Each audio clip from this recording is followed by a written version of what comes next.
تیرا کلام رہے گا قائم پہاڑ جب نہ رہے خدایا، تیرے منہ کی ایک بات بھی ٹلے گی نہ چاہے کچھ بھی ہو، تیری مان دیے ہے زندہ سونے سے بھی قیمتی، میرا دل یہ دے گواہی ہے یہ کتاب عظیم، نازل کرے اپنا کلام شکستہ دلوں کو سکون ملے، تاریکی دور ہو میری راہیں روشن کر، دل اپنا کلام کثرت سے اے خدا بدل دے، رہائی دے کثرت سے پھل ملا، کلام رہے گا قائم پہاڑ جب نہ رہے خدایا، تیرے منہ کی ایک بات بھی ٹلے گی نہ چاہے کچھ بھی ہو۔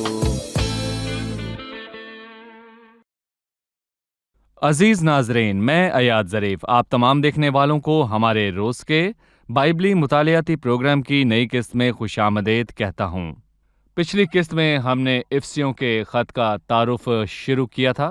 ہم جانتے ہیں کہ پچھلی قسط میں پولس نے روم کی قید میں سے افسس کے ایمانداروں کے نام خط لکھا، اس کے ساتھ اور خطوط بھی لکھے، ان کو قید کے خطوط کہتے ہیں۔ ان میں افسیوں، کلسیوں، فلپیوں اور فلیمون کا خط شامل ہے۔ ہم جانتے ہیں کہ افسیوں کے خط میں کلیسیا اور اس کے استحقاق کی بات ہوئی۔ اس نے مکاشفہ کی بات کی، یہودیوں اور غیر یہودیوں کے ایک ہونے سے کلیسیا قائم ہونا مسیح سر ہے۔ ہم جانتے ہیں کہ افسیوں کے خط میں کلیسیا اور مسیح کے ایک ہونے کی بات ہے۔ کلیسیا کے خط میں مسیح کے جلال کی بات ہوئی، وہ کلیسیا کا سر ہے، یعنی کلیسیا۔ اس سے جڑی ہے افسیوں کا خط دو حصوں میں تقسیم شدہ ہے۔ 1 تا 3 ابواب میں استحقاق کا ذکر ہے، اور پھر 1 تا 4 ابواب میں ذمہ داریوں کا ذکر ہے۔ اور آج ہم خدا کے فضل سے افسیوں کے خط کا مطالعے کا آغاز کریں گے، اور آج ہم پہلے باب سے مطالعہ شروع کریں گے۔ پروگرام کے آغاز سے پہلے میں اسٹوڈیو میں موجود خدا کے خادم بھائی یوسف کا خیر مقدم کروں گا۔ خوش آمدید بھائی۔ بہت شکریہ آپ بھائی۔ کیسے ہیں؟ جی میں ٹھیک ہوں۔ اور اسٹوڈیو میں موجود دیگر مہمانوں کو بھی خوش آمدید۔ بھائی یوسف، ہم نے اپنے فیس بک پیج پر افسیوں کے خط کے بارے میں لوگوں کی رائے جاننے کے لیے سروے پوسٹ کیا تھا کہ اس خط کو ایک جملے میں بیان کریں۔ کچھ عزیزوں نے ہمارے ساتھ اپنے خیالات کا اظہار کیا۔ راشا مگدی نے کہا، ایمان کے بعد انسان کا مقام۔ ہنا شودی کا کہنا ہے مزبلہ سے جلال تک۔ جارج اور رانیہ نے کہا یہ آسمانی مقاموں کا خط ہے۔ مگد ملال نے کہا مسیح جو سر ہے اس میں کلیسیا کا جلال ہے۔ نادا کہتے ہیں یہ آسمانی مقاموں اور برکات کا خط ہے۔ پھر عدنان ناگی کہتے ہیں کہ یہ ملکیت کا خط ہے۔ پھر یوسف ممتاز بھی کہتے ہیں کہ یہ ملکیت کا خط ہے۔ میادہ گزروئے کہتے ہیں یہ محبت، فرمانبرداری اور اطاعت کا خط ہے۔ کمال بشیر کا کہنا ہے میں مسیح میں ہوں۔ لگی تابت نے کہا اس خط کو آسمانی مقاموں کا خط کہتے ہیں کیونکہ ہم خود کو مسیح میں آسمانی مقاموں میں دیکھتے ہیں۔ بہت ہی خوبصورت الفاظ۔ بہت خوب۔ آپ کے جواب کے لیے شکریہ۔ ایسے ہی جاری رکھتے ہوئے آئیں خدا کے کلام کے بارے میں اپنے خیالات کا اظہار کرتے رہیں۔ خدا کا کلام ہمارے لیے کتنا قیمتی ہے۔ مسیح میں ہمارا کیا مقام ہے، یہ کلام کے ذریعے ظاہر ہوا۔ یہ صرف کلام کے ذریعے ہی ظاہر ہو سکتا ہے۔ بھائی یوسف، سب سے پہلے آپ ہمیں پہلے باب کے شروع میں اس کے مرکزی خیال کے بارے میں بتائیں تاکہ ہم سمجھ سکیں۔ دیکھیں بھائی، میں کہوں گا کہ پہلے باب میں پہلی 2 آیات میں تعارف کے بعد تیسری سے لے کر 14ویں آیت میں تمجید ہے، اور یہ 3 حصوں میں تقسیم شدہ ہے۔ اس میں باپ اور بیٹے اور روح القدس کا ذکر ہے۔ اس میں ابدیت اور حال اور مستقبل کی بات ہے، یہ تمجید ہے۔ دوسرے حصے میں دعا کی بات ہے، اور اس کے 3 مقاصد ہیں۔